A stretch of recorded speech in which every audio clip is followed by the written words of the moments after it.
ទេមានន័យថាលោកបានឈានលោកចេញពីឈានមកលោកកំណត់អង្គឈានហ្នឹងនឹងធរដែលជាទីអាស្រ័យអង្គឈានហ្នឹងគឺហត្ថយវត្ថុរូបហ្នឹងលើកឡើងការត្រៃលក្ខឃើញថាមិនទៀងជាទុកជាអនត្តាអាសវៈក៏អស់អញ្ចឹងណាទៅតាមលំដាប់ចាបងយល់ទេណាចាតន់ទេបងសាធុទេសូមកម្មាទោសតន់ក្នុងទីនេះតន់មេរៀនបងបញ្យលណាបងអើយបងសំណាងបាទគោះឲ្យគាត់ចេញបងចេញតែបើសិនជាលោកជាប់នៅវិបស្សនាហ្នឹងលោកអត់ចម្រើនវិបស្សនាតទៀតអាហ្នឹងក៏បោះបង់វិបស្សនាចោលដែរអីបងមានន័យថាវិបស្សនាវិថីត្រូវបានអខាននៅក្នុងគម្ពីរសត្តមៈលោកបញ្យលចាដល់ពេលដែលលោកចាបោះបង់អារម្មណ៍វិបស្សនាវិបស្សនាបកលេសកើតឡើងហ្នឹងណាគឺវិបស្សនាវិថីហ្នឹងរលត់ហ្មងអញ្ចឹងលោកខ្សែរឿយនៅពន្លឺនឹងនៅសេចក្តីសុខស្ងប់នឹងណែបនិតជាមួយនឹងសេចក្តីសុខស្ងប់វាជាប់ជាមួយនឹងអារម្មណ៍ដែលសុខស្ងប់ហ្នឹងណាសុខក្រៃលែងពេលជាប់ហើយវិបស្សនាវិថីអត់កើតទេរលត់ត្រឹមហ្នឹងហើយมันអាចញ៉ាំងមកឲ្យកើតទេបានទៀតទៅហ្នឹងហើយអាចញ៉ាំងមកឲ្យកើតឡើងបានទេបាទអញ្ចឹងណាប៉ុន្តែដល់ពេលលោកដែលយល់ត្រូវវិញលោកថាពន្លឺហ្នឹងមិនទៀងអញ្ចឹងលោកដឹងថា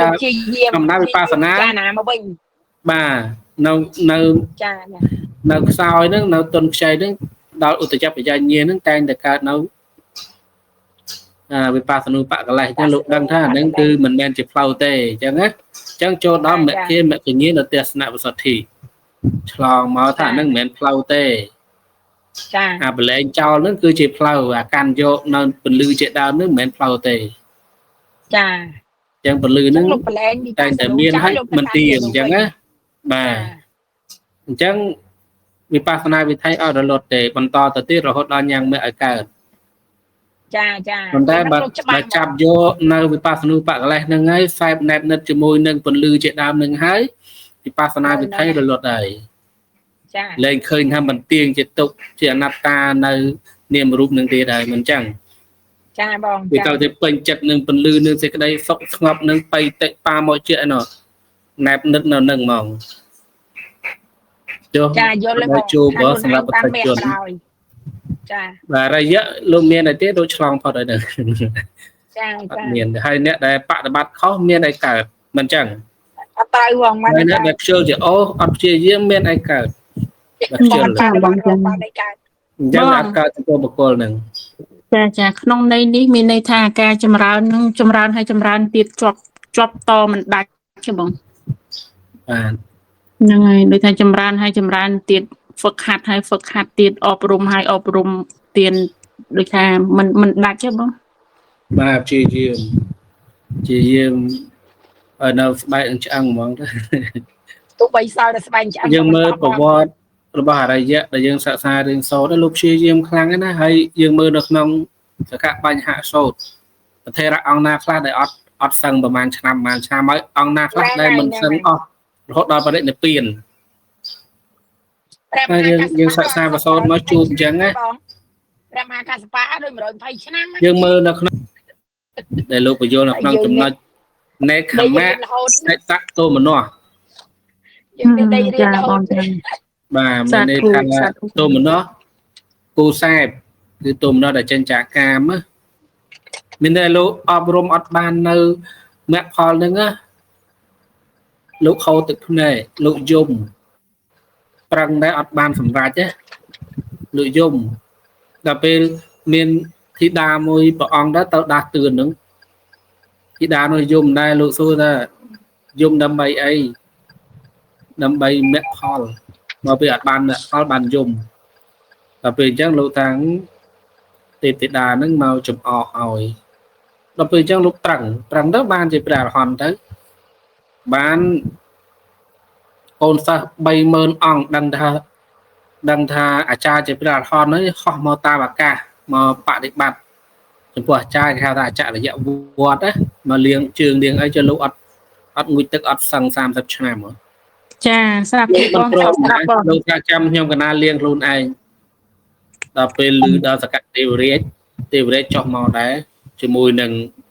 កោក្លិនសិលកោ អសុរកញ្ញានោះហ្នឹងហើយ ចាបងមកដល់សកទេវរាជបានលៀងប្របាទលោកទៅពីមុនលោករៀបខាងអាត្មាស្អុយណាស់ក្លិនមិនល្អទេមនុស្សតែអញ្ចឹងឯងហើយទេវតាគេមានសម្បត្តិជាទឹកណាសកទេវរាជពោលថាមិនថាក្លិនសិលរបស់លោកម្ចាស់ហ្នឹងផ្សាយទៅដល់ឋានសូរ6ជាន់ហើយទៅដល់ព្រហ្មលោកសាធុបងចាអញ្ចឹងសូមលោកលៀងប្របាទ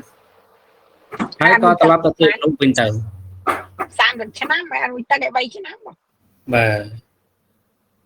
អញ្ចឹងយើងរៀនប្រសូតប្រយោជន៍អញ្ចឹងឯនៅក្នុងកិច្ចបដិបត្តិសតបដ្ឋានយើងយល់ហើយមិនលំបាកទេអញ្ចឹងក្នុងការបដិបត្តិព្យាយាមតែដឹងនៅនាមរូបតាមទ្វារទៅចាបងចាសាធុបងចំណាយសការៈគឺព្យាយាមសការៈតាមបៃចាបងនេះជាស្អីក្នុងនេះទេតើបានជាថាមុននឹងចូលមកសិក្សារៀនព្រះត្រៃបិដកហ្នឹងតើតើសិក្សារៀនឲ្យចេះអភិធម្មសិនណាបងដើម្បីឲ្យបានដឹងប្រសោតមុនមករៀនប្រសោតអីអូណាមុននឹងរៀនប្រសោតប្រសោតហ្នឹងមិនព្រះត្រៃបិដកគឺតើប្រធានហ្នឹងតែយល់បានប៉ុណ្ណាហ្នឹងមិនចេះនិយាយទេបងតែដឹងថាស្ដាប់អត្ថនៃសេចក្តីនៅក្នុងទៅសុទ្ធប្រធានបាសនាព្រោះចាបងដឹងឲ្យយល់ខុសយល់ត្រូវទាំងអស់វាមានប្រមាណ4មែនទេចាបងមានវេទនាចិត្តធម៌អញ្ចឹងកាយមានប្រមាណវិធីកាយមានប្រមាណវិធីមាន14មែនទេកាយមាន14វិធីបាទវេទនា4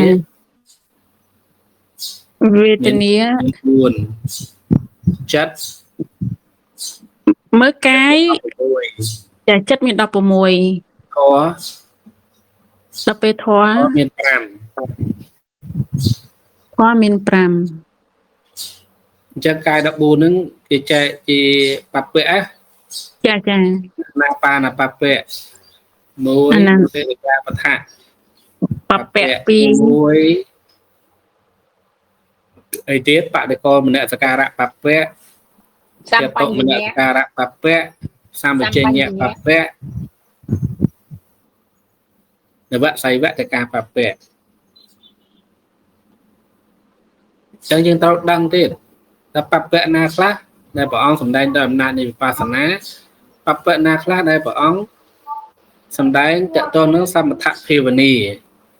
យើងត្រូវដឹងអញ្ចឹងណាតែបងចាសាធុបងបាទដូចជាអាណាបានបព្វៈគឺព្រះអង្គសម្ដែងតកតនឹងសម្បថភាវនាអិរិយាបថបព្វៈធេតុនវធេតុមនសការៈបព្វៈហើយមួយទៀតនវអីវតកាបព្វៈព្រះអង្គសម្ដែងបាទចតុសេតោទីនវញ្ញាណបាទអិរិយាបថៈអានឹងព្រះអង្គសម្ដែងដោយអំណាចនៃវិបស្សនានវសៃវតកាបព្វៈព្រះអង្គសម្ដែងដោយអំណាចនៃអតិនវេនុបស្សនាអញ្ចឹងណាចាបងចាបាទហើយនៅក្នុងកាយនឹងពិចារណាឬក៏សម្លឹងដោយម្ដេចជាអារម្មណ៍របស់សមថៈដោយម្ដេចជាអារម្មណ៍របស់វិបស្សនាព្រោះកាយនឹងជាអារម្មណ៍របស់សមថៈផងវិបស្សនាផងយើងត្រូវយល់បើសម្លឹងដោយបដិកូលគឺជាសមថៈបើមានកាយមកជាអារម្មណ៍នឹងជាវិបស្សនាហើយបដិកូលយ៉ាងម៉េចឧទាហរណ៍ថាសក់នឹងមិនស្អាតចាបើពិចារណាឃើញកាយថាមិនស្អាតនឹងជាសម្បត្តិហើយចុះបើមានកាយមកជាអារម្មណ៍នឹងជាវិបស្សនាយ៉ាងម៉េចលក្ខណៈរបស់ធាតុនឹងរឹងតន់តឹងកម្រើកញ័រក្តៅត្រជាក់នឹងជាអារម្មណ៍ហ្នឹងជាវិបស្សនាណាចាយើងត្រូវយល់ចឹងបាទចឹងហៅរូបកម្មដ្ឋានចាអញ្ចឹងអរូបកម្មដ្ឋានគឺនាមហ្នឹងហើយមានវេទនាចិត្តធម៌អរូបកម្មដ្ឋានគឺនាមរូបកម្មដ្ឋានគឺរូបណាបងរូបមកជាអារម្មណ៍ហ្នឹងហើយចាមានរូបមកជាអារម្មណ៍ តែយើងត្រូវយល់អញ្ចឹងហើយយើងមកពិសោធន៍សង្កេតពិនិត្យក្នុងជីវិតប្រចាំថ្ងៃ ចាបង យើងរៀនយល់ចូលចិត្តនៅក្នុងសតិប្បដ្ឋាន4ហើយយើងមកមើលក្នុងជីវិតប្រចាំថ្ងៃរបស់យើងឯងរាល់ថ្ងៃហ្នឹងមានឃើញមានឮធំក្លិនដឹងរសដឹងនៅផតពៈដឹងនៅធម្មអារម្មណ៍អត់មានដឹងនៅផតពៈគឺរឹងទន់តាំងកម្រើកញ័រដែរអត់មានទេមានខឹងមានចាប់បានដែរអត់មានវង្វេងនៅក្នុងអារម្មណ៍ដែរអត់មានបង មានចិត្តរាយមាយដែរអត់ មាន ចិត្តតាំងความដែរអត់ព្រះអង្គឲ្យដឹងទាំងអស់ សាធុ បាទក្នុងជីវិតប្រចាំថ្ងៃដូចគណៈនេះលឺមានទេ លឺមានបង លឺនេះជាចិត្តទេ លឺនឹងជាចិត្ត បាទនោះជាចិត្តប្រកបដោយរាគៈឬក៏ប្រាសចាករាគៈ លឺ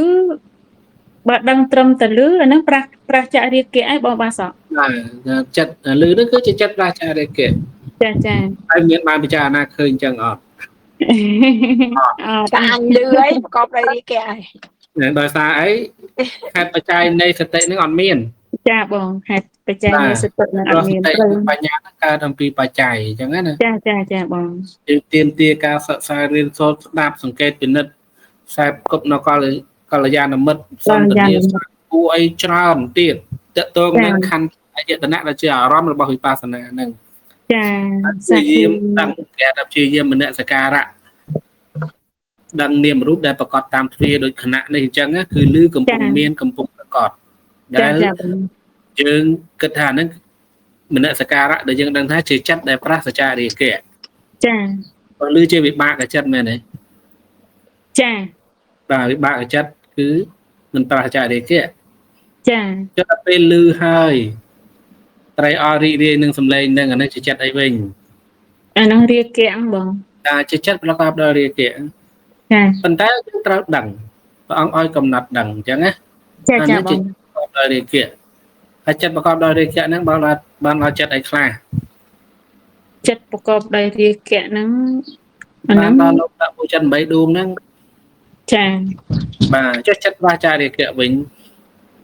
ដោយគណៈលឺនេះគឺចិត្តប្រាសចាករាគៈបានដល់ជាកតចិត្តហើយនឹងកុសល ពេលហ្នឹង ពេលនេះជាកុសលទេ ពេលហ្នឹងជាកុសល គណៈនេះជាកុសលចិត្តកើតទេជាកុសលនេះពងរៀនធម៌នេះជាកុសលទេ ក៏សារបង បាទបើជាកុសលចិត្តនឹងប្រាសចាករាគៈអី ប្រះចាក់រាគៈ ម បង នសការៈទៅអញ្ចឹងត្រូវទេ ត្រូវ បាទចុះបើថាចិត្តប្រាសចាកទោសៈត្រូវទេ អាហ្នឹង ត្រូវ ត្រូវ ចុះបើចិត្តប្រាសចាកមោហៈត្រូវអត់ ត្រូវបងត្រូវ អញ្ចឹងក្រោយលើមនសការៈ ចុះត្រង់ហ្នឹងបើថាអញ្ចឹងបងថាកុសលកើតក៏មិនដឹងកុសលមិនកើតក៏មិនដឹងហ្នឹងអាហ្នឹងក្នុងន័យអីវិញបងសំណាង យើងមិនដឹងអី ហ្នឹងហើយយើងមិនដឹងឧបេក្ខា ចង់សួរថាម៉េចចង់សួរកុសល ចង់សួ កើ រ តមិន ថា ដឹង ដូចបងសួរអញ្ចឹងដូចបងសួរថាក្នុងគណៈនេះកុសលហ្នឹងហើយក្នុងគណៈនេះ វិបស្សនាអត់កើតនឹងឯង អូ បហេតុបច្ច័យឲ្យដឹងនឹងឯងអត់ដឹងមកវាអត់មានបច្ច័យឲ្យដឹង ត្រូវមកវាអត់មានបច្ច័យឲ្យដឹង បាទអត់មកវាអត់មានបច្ច័យឲ្យដឹងវាមានណាបច្ច័យអត់ដឹង បច្ច័យអត់ដឹងហ្នឹងអវិជ្ជាបង ហ្នឹងហើយយើងមិនអាចទៅធ្វើយ៉ាងម៉េចឲ្យវាកើតបានទេ ត្រូវហើយបងត្រូវហើយ គេមានអាហារមកគេដែរសតបដ្ឋានមានអីជាអាហារ សតបដ្ឋាន4មានសុចរិត3ជាអាហារឯងបងអីហ្នឹងតាមដេញតាមលំដាប់ហ៎បង ហ្នឹងហើយ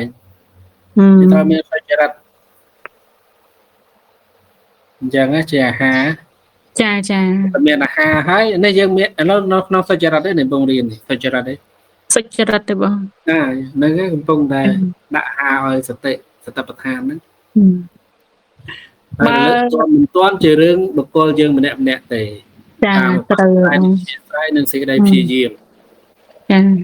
នៅក្នុងន័យហ្នឹងធ្លាប់បានស្ដាប់ពីម្ចាស់គ្រូមកវាត្រូវឲ្យមានពពភិកខាងដើមហ្នឹងឯងបង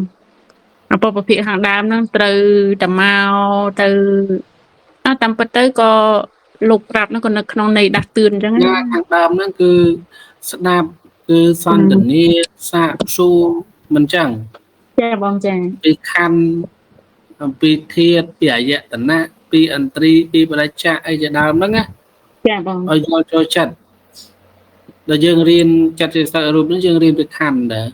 រូបមិនជារូបខណ្ឌ ចា ចិត្តចេតសិកមិននាមខណ្ឌ ចាចា ចែកទៅចិត្តជាវិញ្ញាណខណ្ឌទៅអីជាសង្ខារខណ្ឌអីជាសញ្ញាខណ្ឌតាមនឹងទៅមិនចឹង ចាចាបង ត្រូវសិក្សាអញ្ចឹងណា ចា បើមិនសិក្សាអញ្ចឹងទេខណៈដែលឮនេះអត់ដឹងថាអានឹងជាស្អីផង មែនបងមែន បើយើងមិនបានរៀនមិនបានស្ដាប់មិនបានសាកសួរសន្តានី